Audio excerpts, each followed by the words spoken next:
propose de voyager dans le temps, à la découverte de l'histoire du piratage numérique de la fin des années 90, même peut-être avant, à nos jours, retraçant comment une génération a découvert musique, films, séries et jeux vidéo gratuitement en ligne, parfois de façon douteuse, surtout Mathieu, mais bien avant Netflix et Spotify.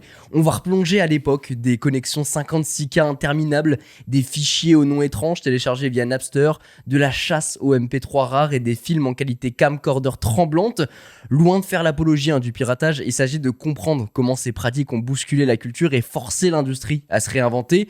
Embarquez avec nous dans cette aventure entre découvertes musicales clandestines, anecdotes savoureuses et données chiffrées sur un phénomène qui a marqué l'histoire d'Internet.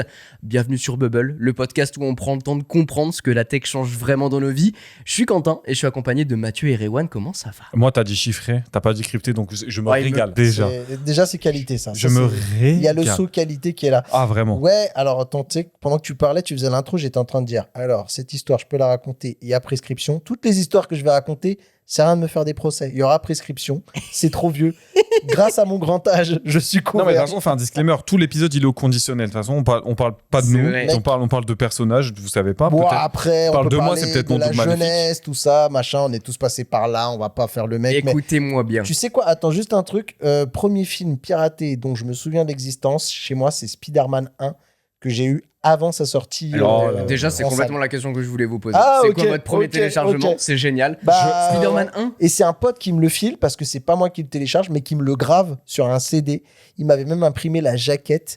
Et sache que le film, je l'ai eu avant sa sortie au ciné. Parce qu'on avait les versions québécoises, québécois, ouais. à la fameuse, la québécoise. C'est Et là. c'est là qu'on découvre que ils font pas les accents. Il n'y a pas le « Ah, tabernacle », tu sais, chez Spider-Man, qui fait « Ah, crisse-moi la paix, méchant, tabernacle ». Qui est pas mal si tu veux voir les trucs en avant, le doublage québécois, pas mal. De mon côté, le premier film piraté, je sais pas, j'aurais tendance à dire que c'est Matrix. Ah non, premier téléchargement de manière générale, pas Waouh, film. alors là, je saurais pas te dire. Hein. Franchement, Après, ça devait être de la musique. Enfin, en vrai, premier film, ça devait être de la musique sur Ouais, un MP3. Les MP3 en USB, tu sais, tu retirais le bout, t'avais le bout La USB. clé, ouais. Ouais, ça devait être, tu sais, colonel underscore réel tiret Amélie. Aurélie, Aurélie, pardon, point MP3. Aurélie, ouais. Ça devait être un truc de fou comme ça, je Mais, pense. mais en vrai, ça c'est le film. Donc si tu veux que je revienne au piratage, entre guillemets, ça remonte à beaucoup plus loin. Je sais qu'on va parler de Napster, mais moi, je vois passer ce truc-là. Mais à l'époque, je suis pas assez câblé, je suis pas équipé tellement en informatique 56K en vous pour avoir rappelle. du Napster, ouais.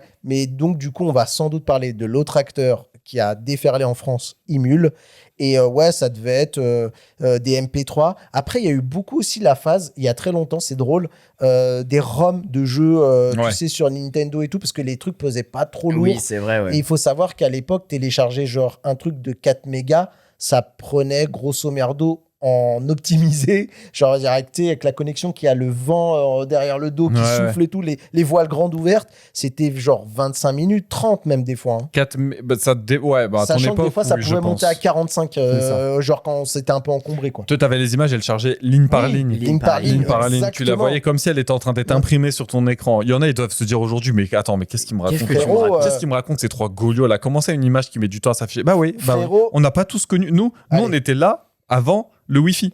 Je dis le Wi-Fi, je dis pas la Wi-Fi, déjà je vous emmerde. Ensuite, déjà, pour commencer. Évidemment. Nous, on a connu. Attends. Est-ce que tu te rappelles de AOL? Le Oui, bien sûr, c'était ma première Ça, je m'en souviens connexion pas très internet. bien. Anecdote. 50 heures. Anecdote, ça, c'est une communication, c'est un établissement de liens, c'est des réponses analogiques qui sont faites et le crrr que tu entends, c'est genre un test de débit. Et il y a une vidéo sur internet qui montre les différentes phases sur je sais plus comment ça s'appelle, une représentation 3D avec les fréquences et tout ça. C'est un test, enfin, c'est une espèce d'établissement de connexion avec un serveur et un client qui se répondent et un test de connexion. Avant C'est que, incroyable. avant que Quentin remette de l'ordre dans ce podcast, je veux juste vous dire un truc. Il faut savoir que les premiers nudes qu'on téléchargeait comme ça, on était déjà excités juste à voir des barres défiler. Et C'est-à-dire au qu'on final, a... tu te rends compte que c'est Adibou. Et à la fin, oui, exactement. Tu t'es fait complètement carotte. Voilà, ce n'est absolument pas une fille à poil. Ça, on peut peut-être faire une aparté 2 secondes parce que l'époque où tu piratais les films en torrent, où t'avais attendu 3 jours pour télécharger Exactement. ton film, tu voulais télécharger Amélie et Poulain, tu t'es retombé avec Amélie et le Poulain. Et le poulet, T'es dégoûté. En général, ça commence bien. ça dépend. T'as une scène de ouf qui arrive et c'est le moment où il y a ton daron, ta daronne qui arrive derrière. Tu te dis, mais Exactement. qu'est-ce que tu regardes? Voilà, t'as le son pleine balle. Et d'un coup, bon, mais Où, tu fais pas un où il y a dessin. où il y a des darons qui ont, tué. qui Bah, ont c'est ça. téléchargé des Disney. Oh, trop bien, et ta sœur, elle te demande Blanchet chez les 7 nains, tu finis avec Blanche-Fesse et les 7 mains. Ah ouais. James Bond et tout ça. James il y en a Bond, plein. bien sûr. Non, mais tout ça pour dire que oui. La c'est une mémère dans la époque, peau. C'est une époque bénie. Et encore, tu disais, bon, t'étais dégoûté, tu regardais, tu dis, bon, bah, c'était pas le film Perdu que je pour voulais, mais perdu. c'est pas grave, il est dans la collection. Le scénario, il a l'air Je les mets pas dans mal. l'autre dossier, c'est beau. Exactement. Je pense que mon premier. Ouais. C'est pas piratage parce que je m'en souviens pas trop et je pense que ça devait être un MP3 perdu et on en reparlera. Je pense que, enfin, en tout cas, j'ai le grand souvenir du premier truc piraté que j'ai eu, c'est Age of Empire. C'est mon père qui me le file sur un CD où il y a écrit Age of Empire Au marqueur au noir. marqueur noir. Sur un disque réfléchissant. Le disque, il est aveuglant de base. Je Vraiment. terminerai juste sur un truc. Alors, je sais j'avais des trucs legit, mais il y a forcément moyen où j'ai eu genre des Wolfenstein 3D ou Doom 1 avec genre 50 disquettes à installer les Ah, unes oh la derrière vache. les Ah, autres. putain. Voilà, c'était ce monde-là, exactement. C'est rigolo parce que dans l'intro, t'as dit piratage numérique. Je vais t'emmener avant le numérique. Je vais t'emmener à l'analogique. Il n'y a pas besoin de Autant des trucs pyramides compliqués. Il n'y a pas besoin d'octets, machin. dans la vallée de Dana. Du traditionnel. Je sais qu'il y en a qui vont écouter l'épisode, qui savent que je bosse en cybersécurité, qui vont me dire oui, mais t'as pas parlé de ça. Je peux pas parler de tout, les gars. L'épisode, déjà, on veut le contenir dans un temps qui est à peu près tolérable pour vous qui êtes dans les transports sur un trajet ou quoi. Voilà, on va commencer par un peu après l'ARPANET, donc un peu après les années 60-70. Déjà, t'as perdu L'ARPANET, la frère. moitié des gens. ARPANET, L'Internet, frère.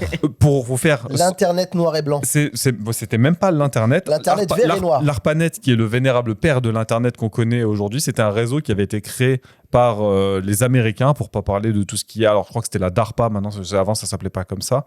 Donc, la défense C'était américaine. Un Internet militaire. Qui est de un base. Internet militaire qui devait fonctionner, permettre aux différents États, aux militaires d'échanger après une attaque nucléaire. C'était ça le jeu. C'était on fait un truc, si jamais tout pète, on peut au moins communiquer là-dessus. Ils se sont dit en vrai, l'IP c'est pas mal, enfin l'idée est pas mal, ça a donné les premiers réseaux TCP/IP, c'est devenu Internet. Je passe un petit peu sur ce truc-là, c'est vachement cool. Mais je vous conseille de vous renseigner parce que c'est des sujets qui sont vachement intéressants et qui donnent un petit peu une vue sur comment les données sont échangées aujourd'hui et comment l'Internet est créé. Je vous emmène un petit peu plus loin vers le phone freaking. Est-ce que vous avez déjà entendu parler du phone freaking ou juste le freaking Ce d'ailleurs? smartphone me dit rien. Le- Ça fait très long de smartphone, tu sais. Le phone freaking. Je vous emmène à une époque où on n'a pas de smartphone, il n'y a pas de téléphone, il n'y a Ok. même pas de téléphone portable, il y a des cabines. Oh, waouh. Cabine téléphonique. Cabines téléphoniques. Ah, mais oui, mais c'est celle qui appelle. Tu mets des coins et puis ensuite. tu mets des pièces, voilà, il Ou, n'y a même pas de des carte. cartes. T'avais des cartes aussi. Les cartes, c'est encore après, mais Ouais. ouais, au départ, tu mettais juste tes cents, tu mettais ta monnaie dedans et t'appelais. Des fringues. Ça, Et tu c'était... tournais après le truc. Non, quand même pas. Ça, c'était chez toi. Opératrice. Ça, c'était chez toi. T'en avais pas encore chez toi. Fallait aller dehors, Pardon. tu vois. Le freaking, c'est une contraction de phone et de littéralement fucking en fin de compte. Donc, c'est juste foutre la merde avec des téléphones. Mais en fait, freaking, ça veut littéralement dire, c'est PH, hein, c'est pas freak, genre un fou. Mais Ah, ok. en fait, mais c'est le jeu de mots, il est là. C'est un fou du téléphone, un fou du bidouillage, machin. Parce qu'en fait, il y a un mec qui s'appelle John Darper qui a découvert un jour qu'il y avait un jouet qui était dans les paquets de Captain Crunch. Tu vois, c'est quoi les Captain Crunch, les Bien sûr. céréales, qui générait ce qui est un sifflet. Un sifflet qui générait une tonalité quand tu Des soufflais ondes. dessus de 2600 Hz. Ok. Il se trouve que le back-end, donc l'infrastructure sous-jacente des réseaux téléphoniques, elle se basait sur des sons pour savoir comment passer d'un mode à l'autre, etc. Et que le fait de siffler, de générer cette tonalité dans le micro quand tu décrochais, le faisait passer en mode opérateur et tu pouvais bypasser Mais non. avec ce sifflet-là le fait de mettre de l'argent et tu pouvais littéralement téléphoner gratuitement à travers le monde. Le mec, il a découvert comment téléphoner gratuitement à une époque où ça devait valoir une couille de Ouais. passer un coup de fil. Et déjà, tu sais, moi. Grâce à Capitaine Crunch. Grâce à Mais Capitaine j'ai Crunch. découvert ça, tu vois, j'écoute plein de trucs d'anciens rappeurs qui, à l'époque, pour commencer le rap, quand ça commence à se développer, appelaient des radios pour faire des freestyles et tout ça. Et moi, je savais absolument pas qu'on pouvait hacker les cabines téléphoniques. Parce que, En vrai, tu- ça fait sens, Tu commençais mais à rapper. et puis Radio d'un coup, Nova, les trucs comme ça, exactement. Donc en fait, le fait de siffler dedans, ça disait juste la ligne elle est libre, vas-y, tu peux C'est un téléphoner. truc de Il y a pas de ouf. problème parce que c'était géré comme ça en fond. C'est vraiment trop cool. Les gens, ils avaient du temps à perdre. pour Mais penser à ces attendez, trucs-là. cette Bon, histoire, aujourd'hui, on a pire. Truc hein. de ouf, c'est vrai. le mec, tu sais que maintenant, John Darper, en fait, quand il a découvert ce truc-là, en fin de compte, c'est devenu son pseudonyme. Maintenant, le mec, il s'appelle réellement Capitaine Crunch. Maintenant, c'est son pseudonyme. Trop vraiment- légendaire. C'est trop drôle. Et attendez, parce que Le lore vous est pensez fou. que l'histoire elle est folle, mais vous êtes très loin d'imaginer la suite. Et ceux qui connaissent l'histoire doivent sourire un petit peu parce qu'il se trouve que ce mec-là, dans les années 70, il a fait un article pour un magazine qui s'appelle Esquire, j'espère que je le prononce correctement, et qui décrit comment les hackers, donc comment les mecs comme John Thomas Darper, ce fameux Captain Crunch, ils exploitent les tonalités pour passer les appels gratuitement. Il se trouve qu'il y a un jeune chercheur à ce moment-là au MIT, pas très connu, qui s'appelle Steve Wozniak, qui lit l'article. Je connais pas. Tu connais pas du tout? Ce Ça me fameux parle vaguement, je crois. Wozniak, il traque littéralement Draper, pardon, j'ai mal prononcé, pas Darper, c'est Draper, en écoutant une interview locale et il essaie de vraiment lui attraper le code back. Il arrange une rencontre dans sa chambre. Donc, littéralement, le mec, il le connaît pas. Il dit, gros, je suis fan de ton taf, viens chez moi. Il l'attrape par le callback et il lui dit, écoute, franchement, j'ai trop envie que tu m'apprennes comment ça fonctionne, ce système pour passer des appels gratuits et tout. Je trouve ça trop stylé. Il lui apprend et ils se mettent ensemble à fabriquer ce qu'on appelle une Blue Box. Une Blue Box, c'est vraiment une boîte qui permet de générer ces fréquences-là pour passer des appels gratuits. Et Steve Wozniak, il a un pote en cours au MIT, un mec pas non plus très connu qui s'appelle Steve Jobs, avec qui il se met à en fabriquer plein et à les vendre. Donc c'est peut-être le premier produit Apple qui était en fin de compte des boîtes. Alors pour donner un ordre d'idée, en termes de chiffres, on estime qu'ils en ont produit entre 40 et 100, qui vendaient à l'époque $150 pièce. Je rappelle, c'est une boîte, tu l'achètes, tu téléphones gratuitement pendant toute la durée où le réseau analogique il était disponible. On estime qu'ils se sont fait à peu près $6,000 en vendant des trucs sur le campus, en vendant les ces mecs-là qui, des années après, essaient de te juger parce que tu as téléchargé une application hors App Store, tu as piraté le bordel. Quelle légitimité ils ont à t'embrouiller, ces gens-là? Aucune. C'est fou. Ils adoraient bidouiller, c'est incroyable. Et ce qui est fou, c'est que c'est la première collaboration commerciale entre Wozniak et Jobs. Jobs sur la partie commerciale, Wozniak sur plus la partie technique. Évidemment. Qui déclara d'ailleurs dans une interview, c'est Wozniak qui a dit ça, qui a dit que potentiellement, sans avoir eu l'histoire de Draper, etc., Apple n'aurait jamais existé. Il aurait pu jamais se rencontrer. Ils n'auraient pu jamais se rencontrer. Il y a une autre anecdote qui est un peu drôle, c'est qu'il paraît que Wozniak, il a utilisé une Blue Box pour appeler le Vatican. Ok. Voilà, il s'est fait pareil pour Henry Kissinger. Il a dit, je veux parler au pape. Excellent. Il a parlé au pape du coup? Je suis pas certain qu'il on n'a pas la suite. le pape au téléphone. Normal. Ouais, mais au moment où on rencontre Wozniak, on lui demandera. Mais je trouve l'anecdote trop folle parce qu'encore une fois, c'est juste deux mecs qui ont commencé à avoir des idées, à bidouiller. Ils en ont fait un truc et puis en fait. Et t'as l'impression que le monde est vachement petit finalement. Mais le monde est petit. En fait, t'as souvent les mêmes noms qui reviennent et en fait, c'est un peu, j'appelle ça. Enfin, vous connaissez l'effet papier, c'est un tout petit truc, une petite connerie qui a donné des trucs de ouf. Qui déclenche après une avalanche de choses. Et aujourd'hui, t'as du Apple parce qu'il y a un mec qui l'a soufflé dans un truc de paquet de céréales. Je trouve ça incroyable. Ouais. C'est papillon, c'est quoi. monstrueux. Écoutez, moi je vais remonter un petit peu plus loin. Dans les années 1999, Mathieu t'en parlait un petit peu en intro, Napster, qui est sans doute je dirais pas le réseau social, je dirais plutôt la plateforme qui a un peu démocratisé tout ce qui est téléchargement. Le service. Le service, sachant que de base, ça commence du coup en 99, c'est un adolescent de 18 ans, Sean Fanning, qui lance un petit programme du coup nommé Napster.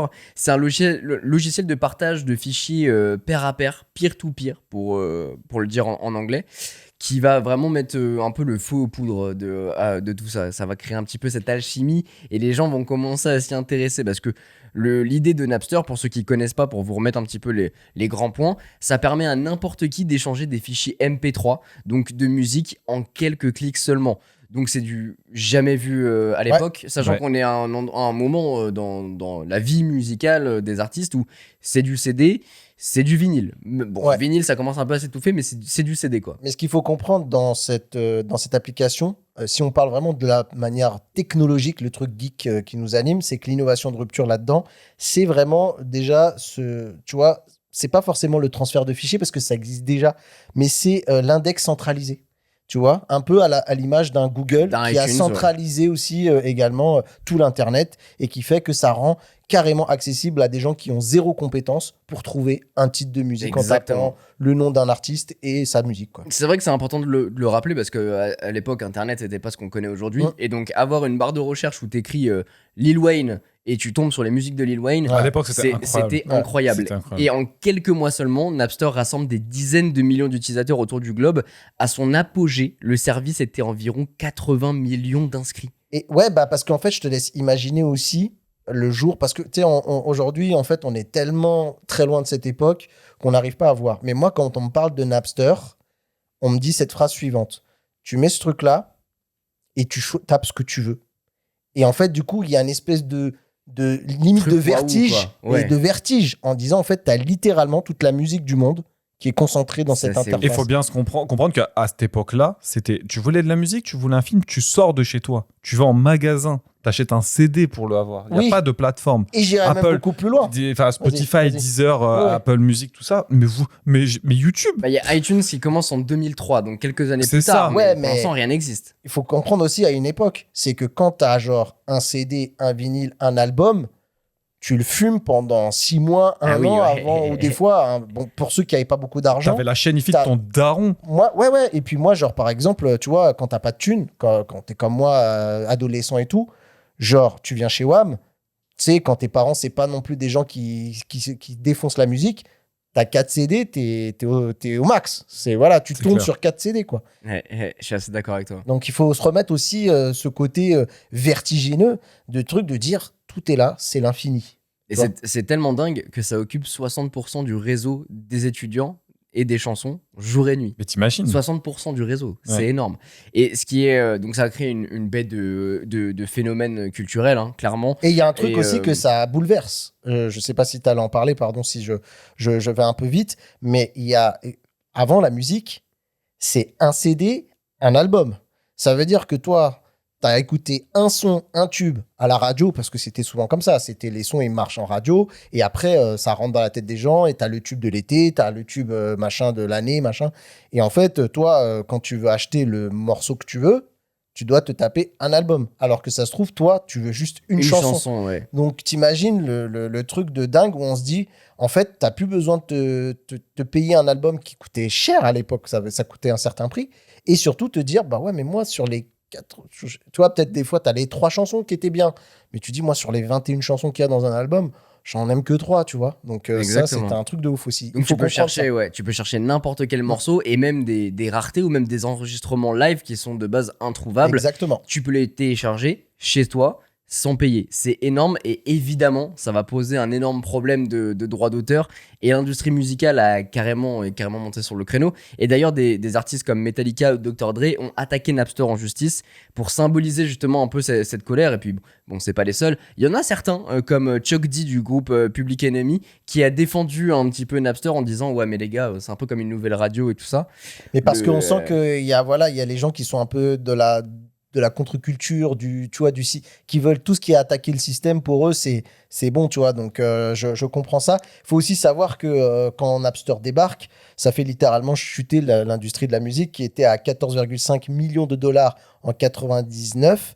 Et après, ça va descendre drastiquement. Au moment où ce truc-là arrive, c'est une dégringolade de l'espace. Il faut bien se douter que c'est les ayants droit qui ont fait des pressions juridiques là-dessus en se disant mais attendez, si vous voulez avoir ça gratuitement, les gens achètent plus de CD. Et moi, Donc, il y a j'ai de plus revenus. trop dans les souvenirs, mais comme je te le disais, un album, ça coûtait quand même cher. Bah, quoi. c'est C'était autour de 40, la 50 dizaine. francs même. Ouais, Tu vois c'est une Ouais, c'est dizaine ça. d'euros. Ça je devait être la pense. dizaine d'euros. Ouais, Ouais. dizaine d'euros à l'époque. Il n'y a pas l'inflation Ouais, ouais. maintenant. Hein. Ça veut dire que maintenant, tu l'achètes quoi 35 euros, un truc comme ça Ouais, ça doit être une trentaine d'euros, je pense. Oh, moins cher quand Ouais, même. pour l'inflation maintenant. Non, mais je veux dire. Ah oui, marqué si pour on- l'inflation. si on- Je oui, crois qu'un si on CD convertit. de titres, je vous dis de mémoire, mais c'était genre 20-25 francs, quoi. Anecdote, le premier album que j'ai acheté, c'était Diams, La Boulette. Voilà, cette info, je vous la donne. Ok. Ok, excellent. Après, Napster, on en entend beaucoup parler, c'est ancré dans la culture générale et vous comprenez un peu pourquoi. Mais est-ce que vous savez combien de temps ça a duré? Ça a duré 2 ans, Napster. Ça a duré 2 Ils se ans. sont fait massacrer, mais ça allait vite. Ah hein. ouais. En Ça fait, allait hyper vite. c'est incroyable parce que ça a été créé, ça a explosé tout de suite. Et les gens, ils ont 2 ans, c'est relativement long pour réagir et pour la décision de Ah oui. justice d'arriver. Parce que je crois que c'est 2001, je crois. C'est la- 2001, ouais, Et c'est c'est ça. pour ça que moi, je vous dis, en étant peu équipé, je vois passer ce truc-là, mais moi, ma vraie période, elle va après Napster. Ouais. Et en fait, ce qui était assez fou avec Napster, c'est comme tu l'as dit, c'était du peer-to-peer. Donc, tu avais un index central qui te permettait de rechercher tout ce que tu voulais. Ça t'aiguillait vers le bon endroit où télécharger le truc. Mais c'était fondamentalement du réseau peer-to-peer. Derrière, en fait, ça a ouvert la voie vers tout C'est un tas exactement d'autres ça. services. Ouais. Donc, tu avais, je sais pas, je parlais de Emule tout à l'heure, mais Emule, c'était un client. Mais tout ce qui était du BitTorrent, enfin, du coup, le torrent et le fait de partager de manière décentralisée des fichiers multimédia comme ça, en fait, c'est Napster qui l'a démocratisé. Mais oui, parce que cette suite, elle vient logiquement. Parce que le problème de Napster, c'est que tout était centralisé. Du coup, quand tu es un Dr. Dre ou un Metallica, tu sais à qui tu dois t'attaquer. La suite là qui arrive, c'est que du coup, tout est décentralisé. Et du coup, pour essayer de faire tomber ce système-là, c'est plus compliqué en fait. À la fois, ça va être un catalyseur du changement de manière profonde. Et en plus, tu le disais, c'est du peer-to-peer, donc il va y avoir des clones qui vont arriver. Ouais. Il y a Gnutella, Casa, Idonki, Audio Galaxy, et plus tard, du coup, Casa, Imul, Idonki, La je l'ai. Moyeur. Et bah, c'était les plus connus, Voilà, ok. clairement. Ouais. Et du coup, après, plus tard, Imul, La Moyeur, et tout ça, c'est venu finalement des erreurs de Napster. Ouais. Ils ont appris, ils ont essayé de contrecarrer tout ça. Et aujourd'hui, hein, bon, l'industrie du disque, c'était toute puissante, hein, tu le disais, tu rappelais les chiffres, c'était faramineux. Et en fait, à partir de ce moment-là, la distribution musicale a plus jamais été comme avant. Non. Ça a complètement bousculé les codes. Et aujourd'hui, on parle de Napster en rigolant, mais ça a fait effondrer les châteaux de cartes des industries musicales. Bien sûr. Et bon, après, on en reparlera un peu plus tard dans l'épisode, mais l'arrivée des plateformes a aussi rebalancé les cartes. Mais effectivement, parce que c'était en plus des industries. Moi, tu vois, quand je suis gamin et tout, c'est des industries, tu as l'impression qu'ils sont un peu dans du formol, comme on dit. C'est-à-dire qu'elles sont là, à part les supports qui évoluent, genre on passe de la cassette au CD, etc., même du vinyle à la cassette au CD. En fait, c'est un business qui bouge très très peu. Tout le monde est en place et en fait, c'est vraiment un espèce de système qui semble inébranlable. Donc je pense que quand ils voient arriver ce truc-là, ils sont pas prêts, ils se prennent une gigantesque gifle. Moi, j'ai jamais utilisé Napster. Moi non Par plus. contre, j'ai beaucoup téléchargé de MP3 avec une application qui s'appelait Music. Sans doute, vous connaissez pas. Ah si, attends, si, ça me dit quelque chose. Est-ce que c'était genre à l'époque des iPods jailbreakés ou un truc comme ça? Exactement. Ouais, c'était tu pouvais chercher dessus et ça. Alors, je sais pas, mais je crois que ça cherchait à plusieurs endroits en même temps, genre YouTube et tout ça. Tu sélectionnais, ça te le téléchargeait, ça te le convertissait, ça te l'ajoutait automatiquement. À ton Exactement. truc. C'était une application, genre, Ouais. imaginez un Spotify Sur aujourd'hui. Cydia. Sur Cydia, tu téléchargeais, c'était payant, mais tu pouvais contourner. Et pour l'anecdote et pour le côté marrant, je vous laisse avec ça. pirater le truc de piratage, quoi. Parce que tu t'as dit, on pouvait contourner. Bonjour, ici IT Jailbreak. Aujourd'hui, je vais vous présenter Je m'affiche. un C'est bébé qui Quentin s'appelle Music, qui est payant sur la source de Big Boss au prix de $10. J'ai retrouvé ça, ça m'a 10 tué c'est tes cher, mais cette application Attends, est mais c'était en vraiment quelle bien. année ça? Donc, C'était il y a une 13 version ans. d'essai. Si Mais vous t'avais cette l'installez voix-là il y a 13 ans? Et ouais, sur cette j'avais pas source, mué. elle est payante. 2012. Donc, Attends, 13 ans, ça fait vous- quel âge? Vous débrouillez Ça fait- pour la Ça fait trouver. 16 ans. un truc J'aime comme ça. bien, Une fois tu vois, le que mec vous qui dit, l'avez sur cette source-là, téléchargé, elle est payante, Une mais application comme mais ceci vous vous apparaîtra débrouillez. sur votre Springboard. Donc, quand vous vous rendez Ça m'a dessus, fait taper une barre. De toute façon, vous C'est pouvez ouf. retrouver la vidéo. Il y a- C'est il y, a- trop il y a mignon. toutes les vidéos C'est qui ouf. sont là. Et pour l'anecdote, du coup, par rapport à ça, tu j'ai l'impression qu'on est téléchargeais passé de effectivement, Bubble à Lina, juste comme ça. Ouais, c'est vrai, c'est Réflexion. vrai. On a gratté un petit peu les archives. Mais du coup, tu téléchargeais ce truc-là via le jailbreak. Tu t'installais les musiques que tu voulais. Tu pouvais faire tes compilations, tes playlists et tout ça. Sauf que le jailbreak était ultra instable à l'époque. Ouais. Et surtout, avec les 1 milliard de trucs que je téléchargeais qui étaient Une fois sur deux, le truc il dégueulasses, redémarrait pas. ça crachait. Tu devais réinitialiser le téléphone Parfois, ou c'était la l'iPod parce qualité que du son qui c'était. était pourrie aussi, j'imagine. Alors, Tu dois avoir des parfois, mais qualités. comme disait Rewan, tu pouvais choisir du Ouais. coup ce que tu voulais. Mais vu que c'était le jailbreak était hyper instable, parfois et souvent, il fallait réinitialiser son téléphone Ah pour oui. repartir sur un truc clair. J'en avais déjà parlé. Le ouais. problème étant, c'est que quand tu réinitialises ton téléphone, Tu perds perds toutes tes tout. musiques. tu perds tout. Ouais. Donc il y a un nombre de fois En fait, incalculable t'as où je refait me 150 retrouvais. fois les playlists, en fait. Exactement. Donc j'étais là, je les connaissais par cœur. C'est comme l'automatisme quand tu télécharges, quand t'as un nouveau téléphone et tu télécharges tes nouvelles applications là. Parce qu'à l'époque, il n'y avait pas le truc de Non. il Il capture. reprenait tout, quoi. Ouais, il non. reprend les trucs là. Donc bref, Music, ouais, c'était mon premier truc, ma petite frontière illégale que j'ai franchie pour la C'est vrai. première fois. La Ouais. musique, j'étais pas mal dans ça aussi. Je téléchargeais pas mal avec les MP3 downloaders de YouTube et tout ça. Et j'en étais venu à détester les clips. Parce qu'en fait, les clips, t'as jamais. Enfin, c'est Il très y a une rare que t'aies intro. juste la musique. Ah ouais. T'as putain. une intro, t'as une outro. Des fois, pendant la musique, t'as un moment où juste ça s'arrête et des personnages font des trucs, machin. Donc, quand t'écoutes la musique, tu l'as pas. Dans les versions YouTube, tu les as. Ouais. Et flemme de faire du découpage, machin. Et du coup, tu te tapais, t'étais en mode, bah super, j'ai une intro, j'ai une outro. Moi, je veux juste ma putain de musique, quoi. Évidemment, je suis pas resté à ce petit music. Donc j'ai commencé à découvrir ces logiciels qui te permettent d'aller un peu plus loin. Et c'est là que je suis tombé sur l'âge d'or du peer-to-peer avec LimeWire, qui est sur le réseau Gnutella dont je parlais, et surtout qui s'impose dans les foyers au début des années 2000. Et la promesse est simple, permettre d'échanger non seulement de la musique, mais aussi des films, des séries, des jeux, des logiciels virtuellement. Tout et bien sûr gratuitement. Donc c'était fou. J'ai commencé à télécharger Bien sûr. comme un porc. Et même pour rentrer encore dans l'anecdote Quentin Petit, j'en étais venu à tellement télécharger que mon père montait en me disant putain t'arrêtes tes conneries parce que si jamais on se fait péter sur le réseau t'es mort, parce qu'on commençait à arriver sur le truc Adopi, on en reparlera un petit peu après. Et du coup ce que je faisais c'est que généralement je mutualisais quand je partais en vacances l'été, je me connectais sur le réseau de mon grand-oncle et je téléchargeais comme un enculé. Et comme vous le disiez tout à l'heure si bien, c'est que parfois tu télécharges un film, ça t'a pris 2 jours à télécharger, et au lieu d'avoir la vraie version de Bienvenue chez les Ch'tis, tu vas avoir une version éclatée Ouais, c'est d'un terrible. autre film. Ça a fouté la rage. Ou alors tu télécharges un film que t'as trop envie de voir et en fait tu te retrouves avec la version caméra, t'as envie de péter un plomb Mais et c'est tout. pas tu le loues, tu vas sur Netflix, tu presses play. Ah hein. ouais, non, c'est mort. Le film, tu l'attends, mais tu l'attends comme le retour de Jésus, le film. hein. Ouais, exactement. Tu vois la barre progresser, tu vois 123 kilobits par seconde, C'était tu vois si ta lent. barre se remplir. Alors que les fichiers, ils étaient tout petits. Ouais. Vous avez Il y avait- utilisé, vous, LimeWire ou Ouais, Emule? alors, Emule, Je je m'en vois. suis très peu servi. Par contre, LimeWire, je l'avais soudé. LimeWire, il y avait alors, je sais pas si c'était un module ou je trouve si c'était un truc qui était built-in dans LimeWire. Tu pouvais le télécharger et en fait, il téléchargeait genre le début et tu pouvais commencer à le regarder avant qu'il soit complètement Oui, c'est téléchargé. vrai, oui, oui. Et en oui. fait, il téléchargeait, t'étais en mode putain, j'espère que ça va télécharger plus vite que ce que je regarde comme ça. Si je le veux me le regarder maintenant, c'est du streaming. C'était littéralement du C'était streaming. du streaming. Sauf que tu téléchargeais le fichier en entier, mais il commençait par les petits bouts pour que tu puisses regarder le début, machin. Et puis Excellent, tu viens de me mettre un souvenir. bah oui, et du coup, t'arrives vraiment, t'es en mode, allez, putain, faut que je mette pause, je vais faire autre chose. Voilà, un quart d'heure, le temps que la suite, le temps que j'ai un petit buffer, là, un petit tampon pour que je puisse regarder la suite.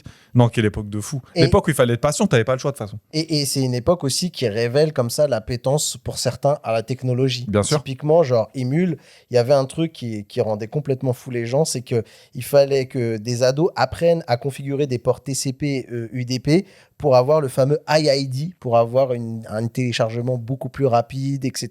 Il y avait toutes ces petites techniques que les gens, à l'époque où ils n'étaient absolument pas T'as raison, ouais.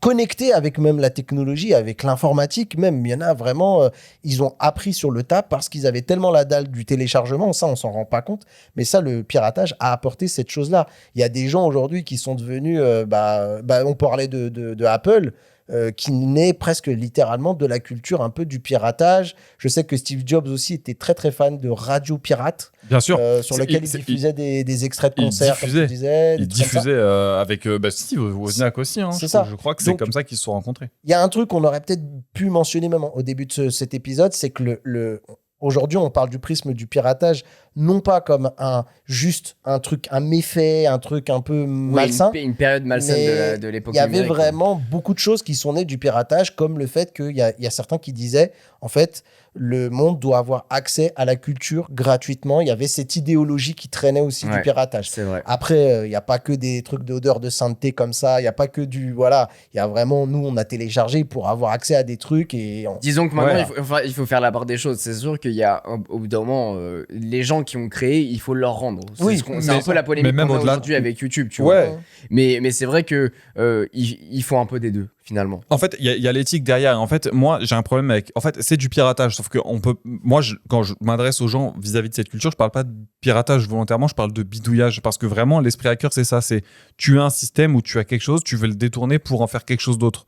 Ou tu veux juste savoir comment il fonctionne et du coup apprendre comment faire, le faire opérer d'une manière différente à sa fonction de base. Oui, mais c'est pas T'es- saboter les artistes. Non, ça c'est pas. En fait, c'est pas du piratage dans le sens de l'appropriation de la propriété intellectuelle, tu vois. C'est pas, tu fais pas sauter des DRM, etc. Si demain sur ton micro-ondes tu arrives à connecter un truc vidéo et que tu arrives à jouer à Doom sur ton micro-ondes, félicitations, t'es un pirate, t'es un hacker, tu vois. Mais t'es surtout un bidouilleur. Et c'est cet esprit-là qu'il y avait à l'époque de « Ah, comment ça fonctionne ? Ah, mais du coup, on peut faire ça », qui va, et Mathieu l'a très bien dit, mais il faut vraiment l'appuyer, façonner le monde de l'informatique, du logiciel, du numérique tel qu'on le connaît aujourd'hui. Je te donne un exemple tout con.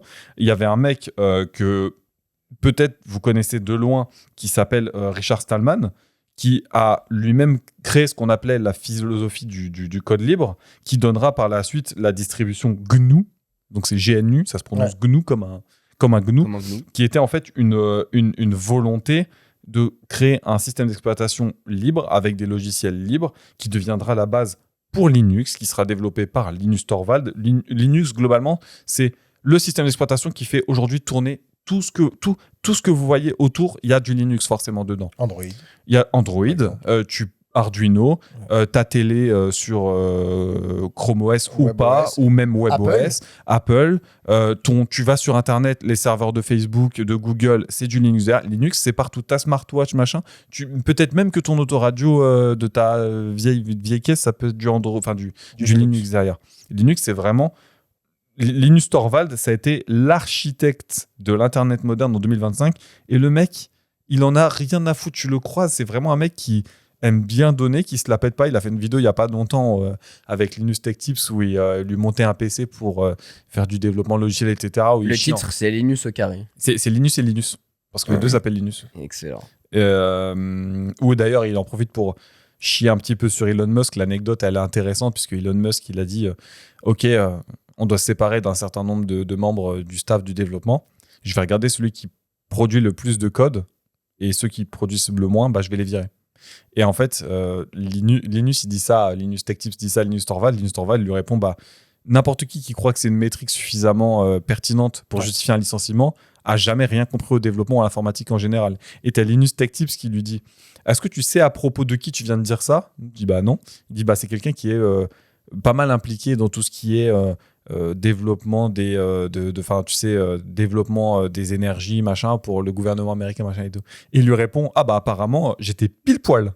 Donc quand il disait du coup c'est un trou du cul. L'anecdote est incroyable. Petite anecdote d'ailleurs, vous êtes pas trop dans le développement, mais s'il y a des développeurs qui regardent, ils connaissent probablement cette anecdote. Linus, il a pas créé que Linux, du coup, il a créé aussi Git. Git qui est le protocole, l'outil qui permet de détenir l'historique complet de son code, de faire différentes branches pour les différents besoins du développement, de faire la branche maîtresse, etc., de collaborer à plusieurs sur un projet et tout. Anecdote dans l'anecdote, parce que vous me connaissez, Git, dès qu'il a été développé, a utilisé Git pour son historique de code. Donc si tu télécharges Git et tu regardes l'historique du code de Git, tu as le premier commit, donc la première soumission de code qui a été faite par Linus Torvald en, je crois c'est 2005, un truc comme ça, si je dis pas de bêtises, qui est utilisé par 95% des développeurs dans le monde. Git, c'est pas GitHub, c'est pas GitLab, c'est Git, c'est le standard, c'est le protocole. Anecdote dans l'anecdote, on me demande des fois ce que ça veut dire Git. Je vous invite, pour ceux qui veulent avoir la réponse, à regarder le premier commit, puisqu'il y a la réponse dedans, et la réponse, globalement, c'est qu'il n'y a pas de réponse. Ça veut... Genre, ils disent un truc, ça pourrait dire gros enfer, machin, c'est n'importe quoi, ça n'a aucun sens. Mais il y a des personnalités comme ça qui, on s'en rend pas compte, mais juste parce qu'ils ont envie de faire des choses, ils ont envie de partager des choses. Et c'est ça, l'esprit hacking, c'est je bidouille, je partage, et je mets à disposition. Je veux proposer de manière libre et ouverte le savoir, le temps que j'ai passé sur ce projet-là pour faire en sorte de faire avancer les gens et leur donner les moyens de eux-mêmes continuer sur ce que j'ai fait. Et du coup, ça m'amène aussi à la naissance de ce qu'on appelle les boards et donc qui font la différence, tu vois, avec des forums qui s'appellent genre Planète Lolo ou Wawamania. Oui. Ça parlera à certains. Oui. Et en fait, c'est là où tu as un système de mérite qui est mis en place avec des crédits d'upload entre le bon pirate qui est un seeder, qui donc est un partageur, et le mauvais qui est un leacher, un profiteur. Ouais. C'est comme ça qu'on va commencer. Exactement. On va commencer à essayer de faire en sorte de montrer que la communauté du piratage est avant tout une communauté de partage. En tout cas, ça commence à exploser dans ces années-là. Ouais. Du coup, on est entre 2006, 2007, etc. Sur, par exemple, Emule, c'est 20 millions d'utilisateurs connectés en 2007. C'est énorme. LimeWire reprend un petit peu ce côté interface ultra fluide de Napster, et donc du coup il y a un charme qui a vachement plu et qui a opéré. C'est plus de 50 millions d'utilisateurs dans le monde quand le service est au plus fort, 2 millions de nouveaux inscrits chaque mois à son apogée. Enfin bref, ça commence vraiment à péter, et évidemment vous imaginez bien qu'il y a un service notamment en France qui va commencer à arriver pour vouloir sanctionner, c'est Adopi. On parle de l'époque, la belle époque 2009. Et Adopi, je sais pas si vous vous souvenez, ils étaient en mode tu mets des coups de pression. Oui, alors, c'est en plusieurs étapes. D'abord, tu as l'email d'avertissement, puis ensuite, tu as un courrier, et si jamais tu continues, il y a une coupure d'accès Internet. Et c'est en ça que mon père, il avait chaud, c'est qu'il disait, putain, si jamais on commence à se faire tacler par eux, c'est la merde, parce que puis mon père, il y avait des procès aussi, après. Et du coup, exactement. Alors, il y a eu beaucoup de coups de pression d'Adopi, il y a beaucoup de personnes qui en ont reçu. Peut-être vous qui nous écoutez, vous avez reçu un email. T'as reçu, toi? Non, j'ai jamais reçu. Jamais reçu non plus. Mais justement, c'est que je pense qu'il y a sur tout ce qui a été envoyé et même ce qui n'a pas été envoyé, il y a 1 ou 2 mecs qui a dû se faire toper et il a pris pour tout le monde.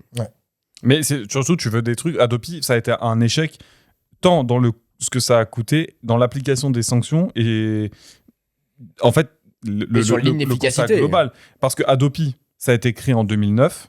Ça n'existe plus, je crois, depuis 2019, si je dis pas de bêtises. Ah, ça s'est transformé en Arcom, je Ouais, crois. Ouais, enfin, il y a une commission qui a été créée pour la gestion des droits d'auteur, etc. Mais le programme Adopi lui-même, on estimerait qu'il a coûté autour des 82 millions à l'État. Vous savez combien ils ont généré d'amendes ? 87 000 euros.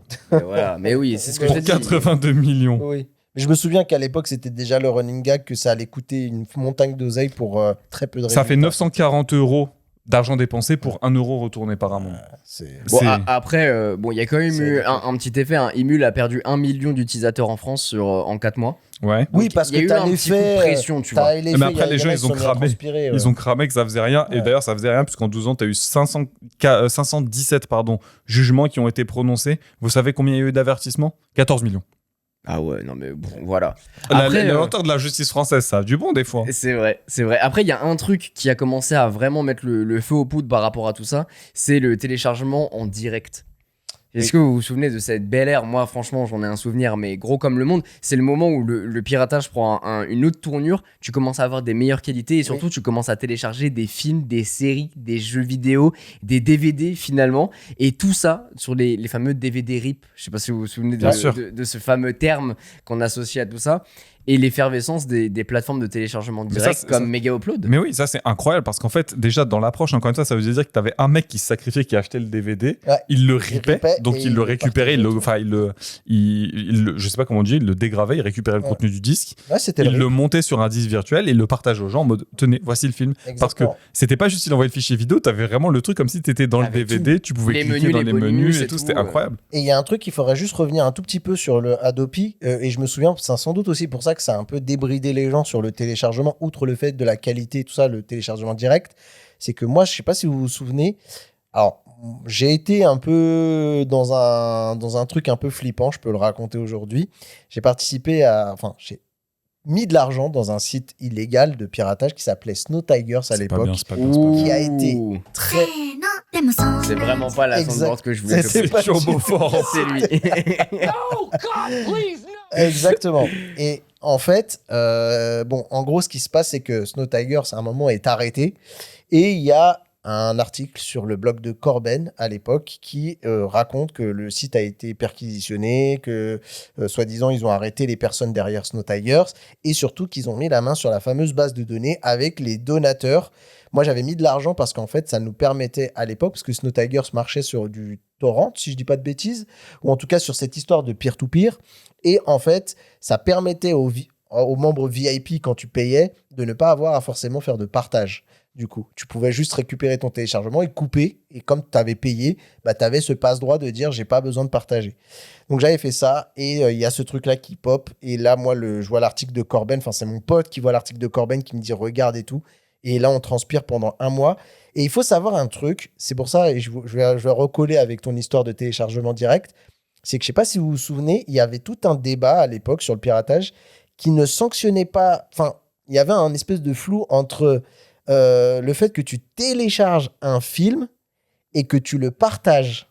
Et en fait, à l'époque, moi, je me souviens, il y avait beaucoup de débats en disant que ceux qui prenaient le plus cher, c'était pas forcément les mecs qui téléchargeaient, mais c'est le fait de partager qui était ultra répréhensible. Et moi, je me souviens, il y avait des trucs, genre si on se faisait péter, il y avait des grandes accusations, trafic en bande organisée internationale et Ouais, tout. ouais, ouais, Je y a le un regardais truc avec de mon fou. pote, tu vois, on démarrait, on était en BTS en alternance, on se regardait au taf, on se disait, putain, on a fait de la bande organisée internationale, c'est quoi, genre, Narcos, tu vois, je voulais appeler, ouais, El Chapo, ça va ou quoi? On est ensemble, mon gars. Mais je sais pas si vous avez souvenir de ce truc-là. Il y avait vraiment ce débat de télécharger, c'est mal. Mais partager, c'est pire. C'est un peu comme le délire, tu sais, je sais pas si vous vous souvenez de ces discussions où on dit voler, c'est mal. Receler, c'est pire. Oui, mais Il y t'avais avait- même, tu te rappelles à l'époque, les musiques. Incroyable! Ok, Mais là- ça y est, vous Mais l'avez c'est la nostalgie. incroyable parce que là, les plus jeunes, ils faisaient dire c'est quoi cette musique de con là? Ça, quand t'avais un DVD que tu mettais, t'avais en général les premiers logos. Voler et une tout. télé, jamais. Tu ne volerais pas une télé, tu ne volerais Voler pas un film, une voiture. jamais. Le téléchargement, c'est du piratage. Oh, quel Télécharger de fou. des films piratés, c'est du vol. Ça me tue de rire. Là, t'as activé une cellule dormante dans ma De tête. ouf. Là. Et pour l'anecdote, ceux qui ont réalisé ce clip-là, je vous le mets un petit peu plus en fond, ils avaient utilisé illégalement la typo du truc. Non, Je te jure que si. c'est vrai. Je te Oh, c'est jure. incroyable. Donc ils ont failli se faire TOP par rapport à ça. donc. Ils l'ont Incroyable. téléchargé, ils ont fait un montage sur un vieux Sony Vegas Pro piraté là. Oh, Il y a des dingueries comme ça. Il y a encore des histoires à raconter là-dessus. On en reviendra sur une en particulier. Bien sûr. Plus tard. En tout cas, ce qui est sûr, c'est que le téléchargement rapide a créé une grosse vague. Et moi, je me souviens très bien de cette époque. C'est Du Mega téléchargement, Upload, méga frérot, upload, c'était c'était légendaire. C'est un légendaire. site sur lequel tu pouvais littéralement, c'est un peu comme iTunes ou Apple TV ou Netflix aujourd'hui, tu tapais ce que tu voulais et tu le téléchargeais. Alors, c'est En pas un exactement ça, c'était plutôt genre Dropbox, OneDrive et tout ça. Alors, Mega oui, Upload mais- à la base. Oui. En pour fait, récupérer ton fichier. C'est Mais ça. dans le sens où tu pouvais, c'était une archive où tu avais tout oui. aujourd'hui. Mais en fait, les gens, ils créaient leur compte parce que tu avais du stockage gratuit. Donc, les gens, ils massent créaient des comptes pour partager des trucs gratuitement. Et en fait, en général, tu tapais sur Google à l'époque, nanana, gratuit, free download. Est-ce que vous vous rappelez de zone téléchargement? Bien sûr. Exactement. Mais bien sûr, zone téléchargement qui fonctionne encore Qui jusqu'à tard. fonctionnait, ouais. Ça Et qui a eu pas ses mal. clones dans tous les Il y a sens. Mamie Torrent aussi ou Wawa Mania. Ouais. C'est Tu- des clones sur lesquels justement on pouvait chercher, on allait sur ces sites-là en disant Spider-Man 1 comme tu disais Mathieu, et on avait du coup les sites d'accès direct avec Mega Upload, Rapid Share, FileServe. Et en général, d'autres, quoi. tu passais peut-être, moi je passais une quantité anormale de mon temps à télécharger des trucs, notamment des logiciels craqués. Et en fait, tu les téléchargeais et t'avais genre, ah mais l'archive elle est chiffrée par un mot de passe, le mot de passe c'est ça. Et en fait, les mecs ils se servaient du fait que c'était chiffré parce que du coup, ton antivirus pouvait pas lire le contenu du fichier et que c'était gros virus. En général, c'était de la grosse merde. Ah Donc, ouais. c'est l'époque où j'ai commencé à Choper deux, trois virus. à devoir désinfecter pas mal le poste parce qu'il y avait il se passait des trucs bizarres. C'est vrai que tu c'était vois. un peu le problème du téléchargement illégal. Il y a eu quand Ah même bah oui. vachement de virus. On n'en a pas trop parlé, mais c'est vrai que c'était un fléau. Alors ouais, mais c'était des virus. En fait, c'est des virus un peu casse-couilles. C'est-à-dire, c'était pas des virus genre comme maintenant où t'as des spyware, tu vois, des trucs ultra sophistiqués, des infos Spyware, c'est un mot que j'avais pas entendu Ouais. depuis longtemps. qui t'espionne C'était des sans spyware. que tu le saches. sans que tu le saches, tu le vois pas, le truc il est là, et puis un jour t'apprends que t'as une fuite de données, que tu t'es fait récupérer Ouais. tous tes mots de passe. À l'époque, t'étais piraté, tu le savais. Ah ouais, t'as des pop-up partout. Est-ce que tu te rappelles de la barre ASK qui s'apparaissait en rouge mais dans oui. Internet Explorer où t'avais 15 barres de recherche? Ouais. Il fallait avoir. T'ouvrais ton ordinateur, ta grand-mère, t'avais 25 barres de recherche. Il y avait la Google Bar là. T'avais T'as les Google barres de Bar, recherche, t'avais mais la aussi barre Opéra, Oui, Ask, exactement, machin. c'est ça. T'en avais 15 les unes sur les autres. Déjà que t'avais pas des écrans très grands à l'époque, genre la zone pour regarder vraiment le contenu de ton navigateur, elle devait faire 4 pixels tellement Ah, t'étais putain, tu viens chargé. de me débloquer un souvenir là Ton aussi. moteur de recherche, Ton c'était des moteur de moteurs recherche qui changeait. de fou. Il y avait des trucs bizarres. Ouais, c'était. T'avais 20 trucs qui apparaissaient à l'écran, t'avais des pubs toutes les 2 secondes. Vous savez, alors, vous voulez encore une autre anecdote? J'ai pas et le nom de la personne, mais le mec qui a créé le pop-up, il s'est excusé après l'avoir créé. Mais non, Parce tu que m'étonnes. aujourd'hui, c'est un truc que vous avez pu, sauf que nous, des fois, tu cliquais sur un lien, t'avais 15 pop-up qui apparaissaient avec, t'avais les femmes les plus chaudes de chevaux de ta région, t'avais un roi nigérien qui te devait un héritage monumental. Un truc pour agrandir ton pénis. Ça, t'avais les Viagra, les meilleurs les- deals de voitures de Paris. Enfin, non, t'avais une C'était quantité trop de grave. trucs. C'était ouf. Mais celui qui a inventé Louise aussi sur MSN, il avait le droit de s'excuser. Hein. Lui, là, Ah oui, on c'était aurait pu, incroyable. exactement. Oui, c'était incroyable. Si je pouvais l'avoir sur Teams Wiz, Ouais, de ouf. ça fait vibrer ton ordinateur pour de vrai, genre. Ton téléphone, il était connecté à Connecté. Teams. C'est ça. C'était nimp. Non, mais Mais- Mega Upload, c'était incroyable. Bah, Vous savez il y a un truc. Ouais, vas-y, que vas-y. le mec qui l'a créé, il s'appelle Kim.com. Kim.com. Ouais. Alias Kim Schmitz. Mais ouais, mais .com, moi, ça me fume de rire. Hein. Le Ouais, mec, ouais. il aime virer Kim.com. Bah, si je peux vous donner des petits chiffres comme Au ça revoir. sur Mega Upload, début 2012, juste avant sa chute, le site revendique plus de 50 millions de visiteurs uniques chaque jour, soit environ 4% du trafic internet mondial à lui tout seul. Ça fait beaucoup, hein. C'est plus de 150 millions d'utilisateurs enregistrés qui avaient un compte. Et à ce moment-là, en plus, ils avaient diversifié leurs services Oui. puisqu'ils avaient Méga Vidéo, Oui. sur lequel, comme tu disais un petit peu tout à l'heure, tu pouvais regarder en streaming. C'était le début du streaming. De C'était toutes le les streaming plateformes. illégal. C'était full illégal. Tu cliquais dessus. En général, t'attendais, tu priais que le truc il se lance parce que tu devais avoir 20 000 personnes connectées sur le même fil Et au même 20 moment 000 pour regarder pop-up un quand tu cliques 40 fois sur le bouton play. Attends, fallait le trouver le bouton play. Il Parce que fallait t'avais trouver. 15 boutons. T'avais pas new block, add block et tout ça, C'est machin. vrai. T'avais 15 000 boutons de download. Il fallait regarder en mode ah, c'est lequel? Ah, celui-ci il est moche. Ah non, c'est celui-ci, je Et le il connais. a fait des thunes de ouf. Je sais pas si t'avais dans les chiffres, mais. Alors, il y avait- j'ai les chiffres. C'est le bilan du coup qui a été dressé par la justice américaine parce qu'il faut qu'on en parle de cette histoire Oh, frère, qui est wow. astronomique. C'est Ouais, rocambolesque. juste avant, il faut qu'on dise un truc, mais vas-y, donne la somme. Je veux C'est bien. plus de 500 millions de dollars de pertes Ok. imputées aux ayants droit, 175 millions de dollars de profits illégaux engendrés par Mega Upload par les abonnements et la publicité. Il en a rien à foutre. Ça me C'est tue. de rire. une dinguerie. Après, le AdSense, c'était pas le même à l'époque. Non, c'est vrai. Mais le truc qu'il faut bien comprendre, c'est qu'en fait, là, on est en train de passer une période. C'est-à-dire que toute la période qu'on vient de faire avant Mega Upload, c'est la période du partage, de l'idéologie, de la contre-culture, du système. Ouais. Tu vois, il y a ce côté, vraiment. Je dirais pas qu'il y a personne qui s'est fait de l'oseille, mais c'était pas le but premier.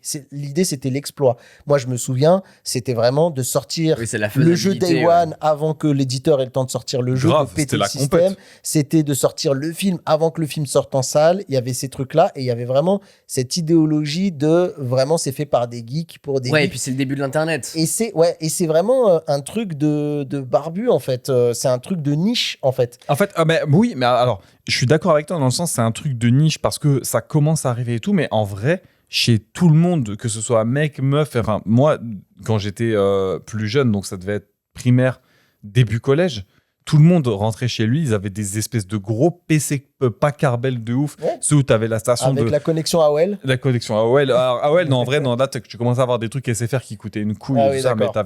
t'avais déjà des box un peu plus récentes Ok. qui étaient posées, tu sais, ton PC il était posé sur la base avec le ventilo. Tu Oui. branchais le ventilo en USB, ça discutait effectivement par MSN, etc. Mais c'est surtout, tu avais un mec, tu savais qu'il fallait que tu lui poses la question. Lui, c'est sûr, il l'avait. Lui, il avait le temps, l'argent, l'énergie, les compétences pour m'étonnes. te trouver tout ce N'importe que... quel Mais fichier. on qu'il est quand fallait. même dans un truc artisanal qui se veut aller vers le grand public Oui. avec Napster, la Oui. simplification, l'indexation et le côté partage. Quand on passe à Mega Upload, pour en arriver là, on passe au piratage qui embrasse le capitalisme. C'est-à-dire que Kim.com, lui, il joue le rôle à fond. C'est-à-dire que lui, il veut être visible. Il s'affiche dans des clips. Il est là, il dit « Moi, je baise le système et regardez-moi, il met Bien des sûr. lunettes. » Il est là, il nargue tout le monde. Il est planqué. Et il est dans l'idée de faire énormément d'argent. Et c'est là où je pense qu'en même temps, ça a dû surchauffer. C'est trop fort. Et qu'on va voir Et comment surtout, oui, ce bah, qui s'est là, passé. ça a vraiment tapé. Enfin, on parle de millions d'utilisateurs sur LimeWire, des trucs comme ça. Mais là, ça a conquis le monde entier. Oui. Et quand on parle de ces millions d'utilisateurs, on parlait aussi des restas. Le mec a fait un clip C'est ça. avec des restas Ouais. qui dit Ouais. télécharger Charger Mega Mega Upload. Upload, ouais, mais bien il est sûr. trop fort. Il est Et trop fort. C'est un truc de fou. Et en fait, du coup, on passe d'un système où c'est des petits gens à droite à gauche qui s'affichent pas trop, tu vois, qui mettent des technologies en main. Après, il y a le Napster qui est là, mais qui s'affiche un peu, mais pas dans la volonté de Ouais, se et puis ça a starifier. duré 2 ans. T'as l'autre qui arrive, qui dit moi je mets Mega Upload et qui regarde toute l'industrie de la musique, des films, etc. et qui leur dit je vous fais des grands doigts Parce que et je me fais plein d'oseilles grâce à vos même œuvres pas, que c'est juste, prends. je mets le truc à dispo Voilà. parce que 2005, 1 giga de stockage gratuit, c'est-à-dire tu mets une email à un mot de passe, boum, t'as accès à 1 giga de stockage, c'était incroyable. C'est clair. Pour l'époque, c'était incroyable, ils le savaient très bien. La société, elle a été créée à Hong Kong. Pourquoi à Hong Kong? Non mais bien sûr. Et puis Il est pas bête. lui, il était même pas aux États-Unis, je crois, il était au Danemark ou aux Pays-Bas, je sais plus. Nouvelle-Zélande c'était pas Nouvelle-Zélande, pardon. Ok, c'est T'as dans raison, Nouvelle-Zélande. exactement. Tout On à va y fait. arriver du coup, mais qu'on les gens comprennent bien, ce mec-là, c'était un peu le héros du peuple, et en même temps, il a surchauffé toute l'industrie. Parce qu'il n'y a rien de pire qu'un empire comme Hollywood, comme la musique, etc., qui regarde un mec qui s'amuse à leur faire des grands doigts de loin, tu vois. Et donc, on va arriver à cette fameuse... Le fameux procès. ce fameux... Et juste avant, cette Bah, fameuse surtout la- perquisition. La fin spectaculaire, C'est vraiment ça. digne d'un film. Ouais. C'est ça. C'est le 19 janvier 2012, suite évidemment à l'enquête internationale par Lancée, rapport à Mega ouais, Upload t'as qui a tout le été monde qui se lancée chauffe. par rapport à ça. Sachant que Mega Upload, c'est pas une entité, un site, une URL, etc. Ça bougeait, plein de Ouais. noms de domaines, plein d'extensions, etc., etc.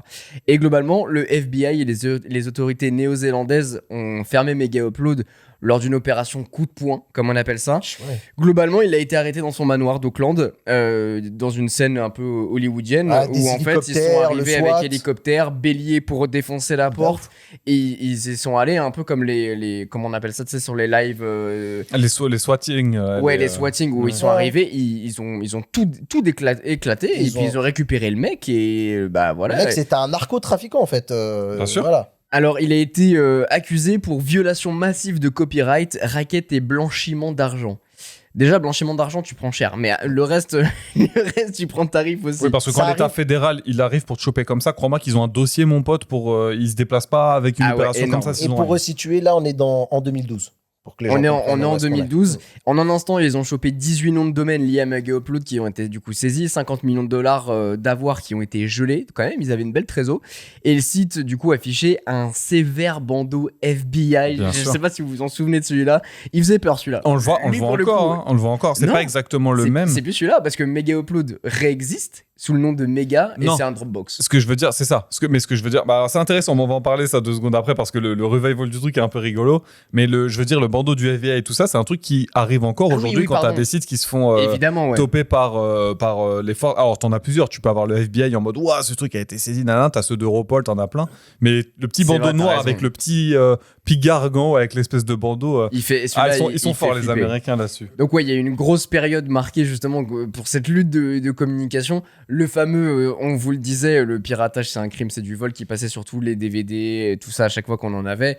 Donc ouais, c'était une belle époque. Et je glisse juste une anecdote, ça vous est déjà arrivé de télécharger un film, et pour le coup, c'est le vrai film, et tout d'un coup, il y a une espèce de bandeau qui passe, ou il y a un espèce Oui, t'avais de... une pub il y glissée avait, dedans. il y avait des pubs glissées dedans, ou il y avait un espèce de... J'ai et des- jamais eu ça. Il y a même eu un truc où, genre, ils avaient sorti des versions d'un film avec des scènes un peu what the fuck pour identifier les piratages. C'est-à-dire qu'en gros, ils se disaient, si on trouve cette partie-là, ce film-là, cette version-là du film sur Internet, ils arrivaient à identifier la source ou d'où provenait Ah la ouais, source du d'accord. piratage. Ouais.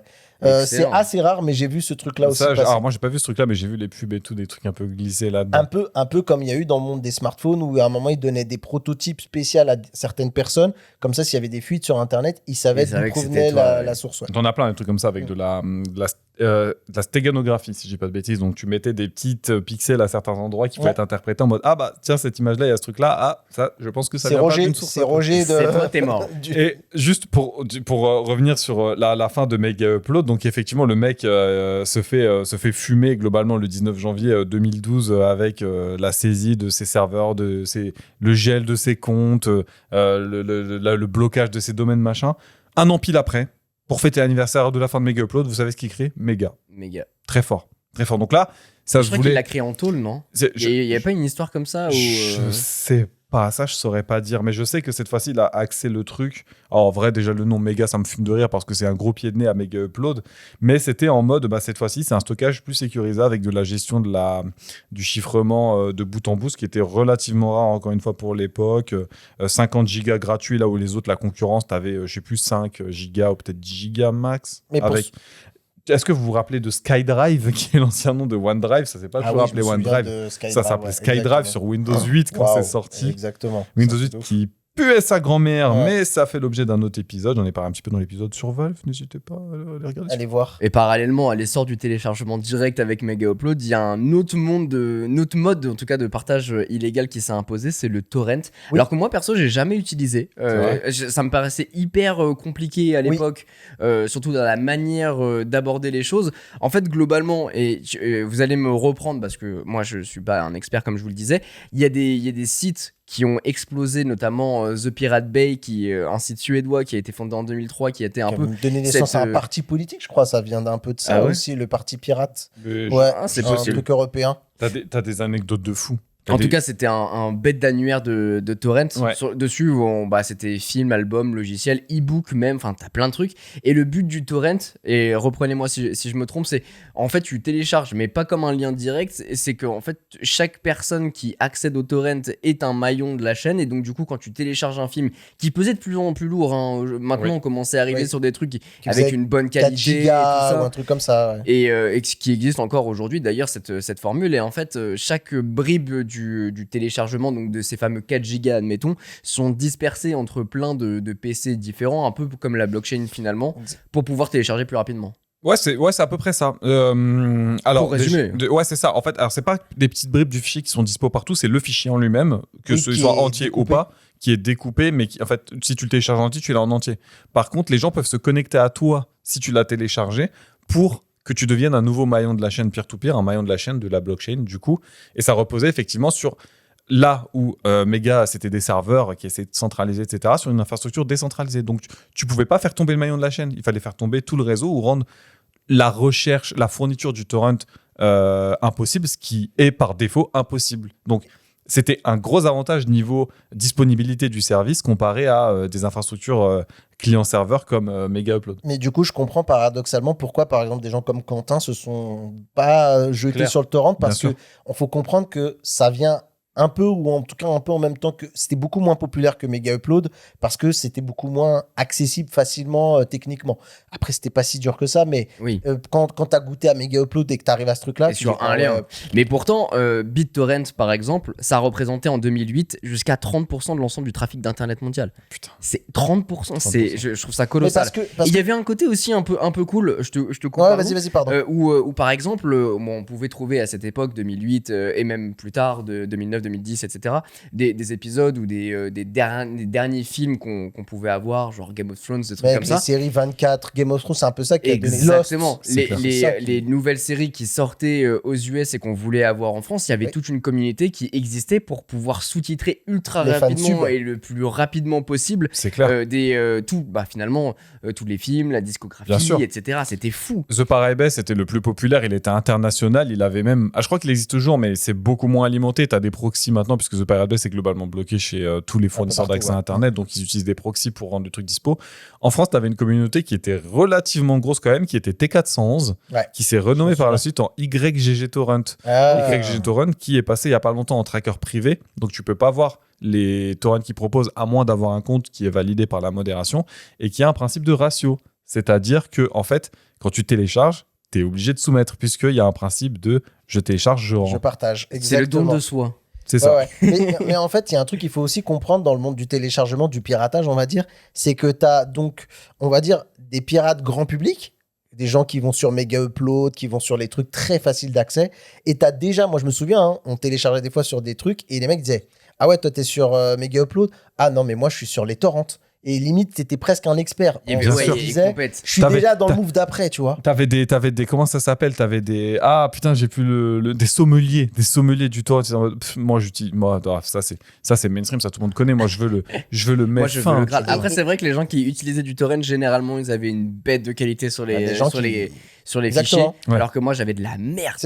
C'est ça, bah, t'avais ce truc-là. Et pareil, en préparant cette émission, juste avant qu'on commence à tourner, je vous ai parlé d'un autre truc, les newsletters, Bien sûr. avec le NZB, qui était déjà encore un autre truc de Les barbou. gens qui nous écoutent là, ils comprennent rien. Mec, moi, je suis sur les torrents. Moi, j'ai déjà des mecs à côté, des potes à moi, qui prennent pas de douche et qui ne parlent jamais à aucune femme autre que leur mère, qui disent... Eh ben, moi, frérot, je suis déjà sur les newsletters. Et moi, je regarde, je dis, ouais, c'est quoi ce truc-là? Et en fait, il t'explique, c'est encore plus compliqué que toi, le torrent, machin, parce que c'est un autre process pour télécharger. Mais tu vois, tu as des spécialisations. Tu as des vagues descendantes, des mecs qui ont déjà 2 coups d'avance sur toi, alors que toi, t'es pas au courant, mais que Mega Upload, un mois après, va tomber avec la perquise, quoi. Donc, on en est dans ce truc-là. Et ce qui est intéressant dans cette période-là dont tu parles, c'est qu'en fait, moi, en préparant cette émission, parce qu'en vrai, moi, je téléchargeais comme un cochon, je prenais mon truc et je me barrais, tu vois. Mais on commence à découvrir qu'en fait, il y a tout un lore autour du piratage. Comme on l'a dit, il y a une scène, la scène Juarez, dont on parle. Et là, tu as des gens vraiment qui sont une espèce d'élite secrète au sommet de la pyramide, qui sont pas des utilisateurs d'Imul ou de ces choses-là, et qui fournissent le contenu initial. Et en fait, leur motivation, ce qui les motive, ces gens-là, c'est pas la gloire, c'est pas l'argent, comme Kim.com. Et d'ailleurs, je pense que lui, il a servi d'exemple à tous ceux qui avaient envie de prendre de briller, quoi. Je pense que dès que Mega Upload tombe, il y a un peu un truc de genre, tout le monde qui se dit, waouh, on va se calmer avec les téléchargements, parce que là, c'est chaud en vrai ce qui se passe.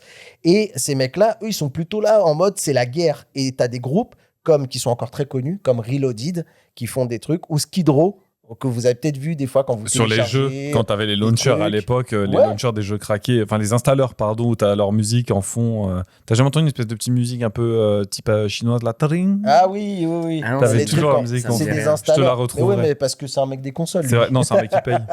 Non, mais- Oui, c'est vrai. Comment t'écris ça, Skydo? Il y a Skid Row, Skidrow, par Ouais. exemple. T'avais aussi Reloaded. T'avais Fit Girl Repack. Fit Girl mais Repack. qui existe encore en vrai. Hein. Bien sûr. Mais en fait, ce qu'on comprend, c'est que derrière, il y a des groupes qui se montent en team pour gagner un petit peu la gloire d'être le premier à avoir mis tel jeu, tel film, telle série à disposition. Et vous parliez tout à l'heure de tout ce qui était sous-titrage des séries, etc. Ouais. Et t'as des teams aussi de sous-titres. Bien sûr. Voilà. Attends, parce qu'il y a un truc de fou. En fait, les teams là dont il parlait, qui fournissent les cracks au jeu, faut bien se dire que la guerre, elle est parallèle. Elle est des deux côtés. C'est-à-dire que pendant que les mecs, ils piratent les jeux, où à l'époque, t'avais juste une clé, et la clé, elle était hard-codée dans ton installeur, et tu pouvais acheter Half-Life une fois, tu le filais à ton pote, tu remettais la clé, ça fonctionnait direct. Exactement. Les mecs, ils ont commencé à développer des DRM plus complexes pour éviter de se faire pirater. Eux, leur rôle, c'était...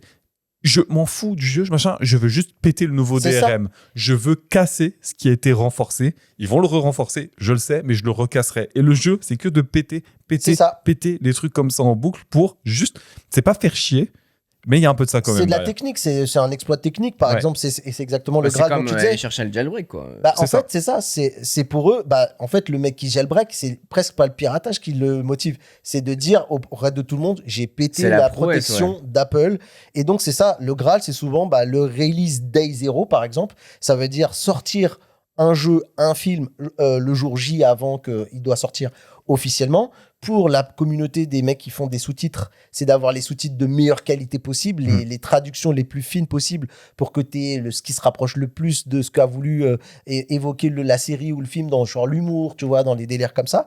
Et il y a un autre truc aussi également, je me souviens qu'à chaque fois que je téléchargeais ce genre de truc, c'était toujours accompagné d'un fichier qui s'appelait un fichier NFO.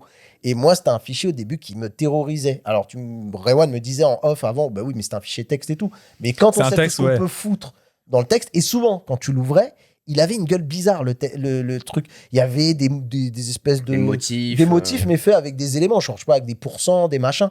Et en fait, les mecs, ils faisaient ce texte-là. Pourquoi ? Parce qu'en fait, c'était pour eux, il y avait de l'art ASCII, du code ASCII dedans, qui représentait de l'art ou de la ça, team. Ça faisait des logos, des trucs comme ça. Il y avait des messages politiques. Il y avait ce qu'ils appellent des grits. C'était des salutations, des dédicaces, comme on faisait à la radio. Ouais, dédicaces à la team d'en face. Il y avait des insultes pour dire à la team d'en face de hackers, on vous a bien niqué, on a sorti le truc 3 jours avant vous. Alors, entre les deux, tu avais quand même des infos sur le fichier que tu téléchargeais. C'est-à-dire, c'était le jeu, il fait telle taille. Tu avais en général la présentation du jeu qui était dispo sur Internet.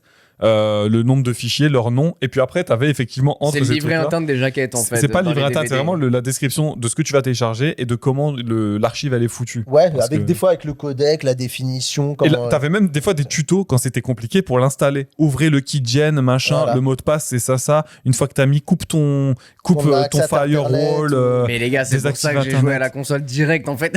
C'est trop compliqué pour moi, tout ça. Mais tout ça pour te dire au final qu'il y avait un vrai code d'honneur invisible pour le grand public, mais il y a des choses très Il y avait de invisibles. l'éthique. Il y a de l'éthique, et même ça existe encore, hein, il doit sans doute y en avoir encore un petit peu, Et ce qui mais il y a était cette compète. Ce qui était beau, c'est que les gens, ils étaient adversaires, mais ils n'étaient pas ennemis. Et Non. ça, c'est beau. Non, des fois ça s'envoyait des petits nions comme ça pour rigoler, de la vanne, de la taille, vas-y faites mieux, et c'est ça qui en fait alimente la compète, quoi. Mais du coup, on en est où aujourd'hui un peu de tout ça? Bah, comment ça se fait qu'on pirate beaucoup moins qu'avant? Bah. La réponse est simple, le streaming légal. Mais en fait, alors, je vais remonter d'une couche, c'est juste la simplicité. On vient Oui. de me dire que globalement, t'avais les trucs, machin, c'est bizarre, les sites ils ferment, faut en retrouver un autre. Alors celui-ci était bien, mais là c'est compliqué, les procédures d'installation c'est chiant, faut whitelister ça, faut changer mes DNS parce que j'y ai pas accès sur mon fournisseur d'accès.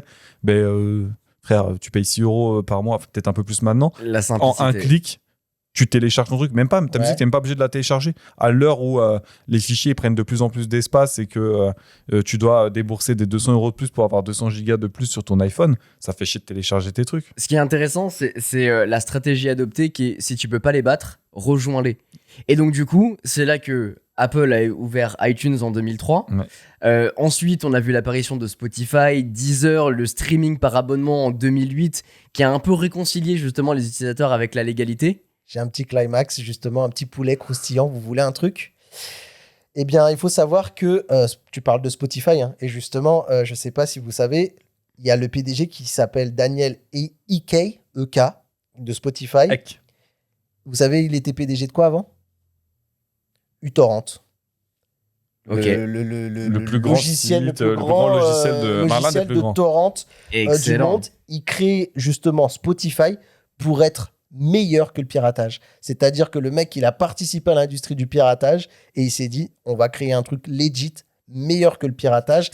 Et c'est un des enseignements qu'on doit comprendre du piratage, c'est que avant tout, il y a cette notion de simplicité de service, d'accès. C'est fou parce que dans les deux cas, ils baisent les artistes. Alors, ça me tue de... Spotify, c'est clair qu'ils ont eu ça a un peu ouvert les portes justement au streaming musical parce qu'il y a eu un gros problème de droit d'auteur au début. Ouais. Et il y a une série Netflix justement Ouais. par rapport à ça qui explique un petit peu cette période compliquée. Oui, je te coupe, j'ai encore un peu de poulet croustillant. Je vais faire une rewind anecdote dans l'anecdote. Donc, on parle de Spotify. Il faut savoir que certaines rumeurs disent que les premiers MP3 de Spotify dans la version bêta venaient de sources pirates à la base. Avant, c'est-à-dire qu'avant qu'il arrive à conclure, tu sais, tous les accords avec Universal, Toutes les maisons etc., d'édition, machin, etc. comme ils avaient besoin d'un truc fonctionnel pour faire une démo, eh ben, ils utilisaient des sources pirates avec des MP3 dessus. Mais ce qui est sûr, c'est Bon. que tu dis un truc très intéressant, Rewan, c'est la simplicité qui a fait un peu tout le travail. Et en tout cas, c'est un raisonnement qui a vachement gagné du terrain. Bien C'est sûr. que, ok, bon, franchement, flemme d'avoir mon application Music là pour télécharger des applications. Et dès que je dois réinitialiser mon téléphone, il y a tout qui saute. Donc, je paye un abonnement, tant pis. Et ensuite, les autres sont venus. Hein. On va avoir Netflix qui a lancé son service de streaming en 2007. Nous, c'est arrivé bien plus tard, en 2014. Ensuite, il y a Amazon, Prime Video, Disney. Vous connaissez l'histoire aujourd'hui. Bien sûr. Et pour beaucoup, en fait, le calcul il est vite fait. Hein. Flemme de rechercher, flemme de me compliquer la tâche. Je paye un abonnement, j'ai accès à toutes mes plateformes. Et au final, le trafic de BitTorrent sur Internet, qui constituait 31% de tout le trafic en 2008, c'est 7% en 2013. Donc le déclin a continué évidemment. Et surtout après, avec la disponibilité de la 4K qui est arrivée sur les plateformes, ça a commencé à satisfaire quelque chose. Et c'est un truc qui avait été prédit par Sean Fanning, le fameux créateur de Napster. Et même plus tard, Gabe Newell, qui a rejoint un petit peu ses propos, le créateur de Steam, évidemment, hein, ton grand vénéré. Le Rewan, créateur de Valve même. de Valve même, Gaben. qui dit le piratage est avant tout un problème de disponibilité de services, pas de prix. Mais tu sais pourquoi il avait sorti cette phrase-là particulière? Il l'a sorti en anecdote parce qu'il y avait un mec qui l'interviewait dans le cadre de... Je sais plus c'était quoi exactement, mais il parlait de la sortie de Left 4 Dead ou de Left 4 Dead 2, un truc comme ça, un des jeux de Valve. Et il lui disait, mais en Russie, parce que c'était en Russie, il se faisait pirater de ouf, machin. Il dit, mais en fait, il disait, si les gens piratent nos jeux en Russie, c'est parce qu'en fait, on ne les distribue pas en Russie. Donc les mecs sont obligés de les télécharger, de créer le contenu traduit et de le distribuer, du coup, de base illégale, pour y jouer. Une fois qu'on a commencé à les distribuer en Russie, le piratage, il s'est quasiment arrêté. Donc c'est le problème, c'est pas le piratage, c'est de la mauvaise qualité de service. Fournissez aux gens un moyen facile, abordable et qualitatif d'accéder aux œuvres et beaucoup délaisseront eux-mêmes les voies illégales. Et ces propos-là, ils datent vraiment, hein, parce que je crois que les 4 Dead, je crois que c'était le 1, c'est genre 2012 peut-être, un truc comme ça remonte loin. Et il y a un des effets de bord du piratage qui est très bénéfique aujourd'hui, qui est aujourd'hui presque vital, qui pousse même à légitimer, par exemple, le piratage, c'est que ça a créé les abandonware, par exemple. Le fait de pouvoir récupérer, il y a un côté archivage. Il y a un truc qui fait que quand tu n'as plus accès à un logiciel parce qu'il n'est plus produit, il n'est plus distribué, etc., c'est limite du militantisme de dire moi j'ai ma copie que je vais mettre à disposition des gens pour que le truc qui n'est plus donné par l'éditeur parce qu'il a fermé, on peut aussi penser à des choses. Voilà. Bien sûr. On a toujours accès à ce type de choses. Franchement, le piratage là-dessus, c'est un des bels effets de bord de ce truc-là. Et je pense que c'est le point. Left 4 Dead, c'est 2008. Tu vois, je suis une personne âgée, c'est terrible. Je pense que le point que tu as mis, c'est le point d'honneur, c'est qu'aujourd'hui, la culture du piratage, la culture du bidouillage, elle s'est juste professionnalisée. Ça existe toujours. Vous avez Apple qui s'est dit, bah merde, ça fait chier que les gens ils piratent nos trucs et tout, donc on va mettre des programmes de bug bounty. S'ils trouvent des vulnérabilités, ils nous les donnent. On corrige et en plus eux, ils se font de l'argent. La culture du bidouillage, de dire ah bah ça c'est pas dispo, bah je vais le faire moi-même, elle a été catalysée par tous les outils qu'on nous a donnés. La culture de vouloir partager, la culture de l'internet libre et par plus récemment même l'IA qui permet un peu, qui agit comme catalyseur de cet accompagnement vers des modèles plus ouverts, vers le partage des connaissances et vers surtout l'accompagnement des gens vers un Internet plus vertueux que certains s'obnubilent à vouloir contrôler, détruire, manipuler. Le problème, c'est que l'industrie a pris connaissance par le piratage qu'il fallait bouger le système, c'est-à-dire qu'il ne fallait plus imposer aux gens d'acheter un album complet pour avoir de la musique, qu'il fallait absolument arrêter de faire en sorte que les séries télé, etc., mettent plus d'1 an à arriver des États-Unis jusqu'à nous parce qu'on n'a plus cette patience d'attendre. Il y a vraiment une poussée du consommateur qui a fait bouger cette industrie qui est restée enfermée dans sa tour d'ivoire pendant trop d'années. Le truc, c'est que là, on arrive aujourd'hui dans l'ère où il y a une espèce de fatigue des abonnements qui arrive avec trop de plateformes qui ramènent vers les gens vers le piratage. On parle de plus de 66% de trafic récent là-dessus. J'ai l'impression qu'on est un peu en fait dans un cycle qui va recommencer où le piratage va redevenir prioritaire. On le voit notamment avec l'IPTV, on le voit avec toutes ces choses-là qui font en sorte que le service presque du piratage redevient meilleur que le produit qu'on nous offre en abonnement. Pourquoi je te dis ça ? Parce qu'aujourd'hui, si tu veux ta série, si tu n'es pas abonné au bon service qui va bien, c'est pas possible. Et qu'en fait, on te demande d'acheter tous les abonnements du monde possible pour avoir accès à tout le contenu que toi, tu as envie. Sachant que tu n'as peut-être pas forcément envie de tout le catalogue de Netflix, de Disney+, d'Amazon Prime. Donc, j'avais envie de vous avoir votre avis là-dessus. Est-ce que vous pensez, vous en êtes aussi arrivé à ce stade-là ? Moi, je commence personnellement à être saoulé à chaque fois que j'ai envie de voir un contenu, de me dire « Ah ouais, en fait, j'ai pas le bon abonnement qui va bien. » Donc, Je pense que la question, on a en partie répondu sur l'épisode sur les abonnements. Exactement. Ouais. On a dressé le bilan avec tous les abonnements dont on a fait la liste pour voir un petit peu ce volume un petit peu faramineux de tout ce qu'on a et de tout ce qu'on paye et ce que ça constitue. Je pense que le piratage en lui-même, comme on l'a vécu avec LimeWire, avec les torrents et tout ça, va pas revenir à son apogée parce Non. qu'on a cette culture, nous, maintenant, de vouloir retrouver ses droits d'auteur. On veut rendre aussi et Oui. méritant les personnes qui ont On est créé plus sensible. l'art. Ouais, et tout simplement, on a aussi un pouvoir d'achat où on a envie de donner de l'argent à l'industrie sur des œuvres qu'on aime bien, qu'on trouve qualitatives, et donc rendre à César finalement ce qui est à César. Mais par contre, je voudrais juste te dire que, tu vois, pour moi, il y a une résurgence du piratage, notamment beaucoup avec l'IPTV, où j'entends beaucoup parler autour de moi de gens qui font ça pour regarder des séries, pour regarder du foot, etc. Mais on voit déjà qu'il y a des gens, et je parierais sur un truc, sur Xavier Niel, qui, avec Free, fait tout pour recréer un petit peu, comme il a cassé un petit peu, tu sais, le prix des abonnements des téléphones qui coûtaient une blinde. J'ai l'impression qu'il est dans l'idée de dire, moi, je vais essayer de refaire en sorte que tout ce que vous voulez voir dans, ce soit série, film, etc., Il a un je peu vais fait le repackager avec Free. Avec la J'ai dernière l'impression que c'est un Freebox, peu là. dans sa contre-mesure de faire ce Ouais, et genre puis de les choses. agrégateurs comme Canal qui essayent de tout rassembler en un abonnement, essayer de tout rassembler. Je pense que C'est demain, ça va être ça le futur des abonnements. C'est un agrégateur, un service qui va permettre de tout réunir pour nous simplifier la tâche. D'autant plus avec la diversification. Mais bon, voilà en tout cas un petit peu pour cette culture du piratage. Évidemment, le futur nous dira ce qu'il en est Il et y a encore- éventuellement on pourra en parler parce que tu parlais des IPTV, on pouvait parler de Bien Plex, sûr, mais il y a encore des faux Netflix. tellement à dire. Il y a tellement de choses à dire. Là, on a voulu vraiment retracer un petit peu l'histoire générale tout en vous La glissant culture. des petites anecdotes, la culture Du du piratage. piratage. C'est un peu de notre point de vue en plus de nous, comment on l'a vécu. Et Cette ça période-là fait. en tant que personnes qui l'ont découvert. Et sans vouloir nier le côté répréhensible et droit d'auteur, parce qu'en plus, nous, en tant que créateurs de contenu, on est un peu sensible à ça, faut comprendre quand même qu'il y a aussi un vrai message et il y a eu des vraies bonnes choses quand même avec le piratage. Donc, sans vouloir minimiser le délit, je trouve quand même que c'était important de rappeler que le piratage, il a amené à un mouvement du système. N'hésitez pas en tout cas à nous partager vos avis via la bulle vocale pour qu'on puisse un peu s'imprégner de votre expérience vis-à-vis de tout ça, notamment si vous avez vécu ou pas le piratage ou comment vous vivez un petit peu cette culture du numérique, comment vous la consommez, c'est hyper intéressant. De notre côté, on se retrouve très vite pour un prochain épisode. Prenez soin de vous et à très bientôt dans Bubble. Tchou! Ciao.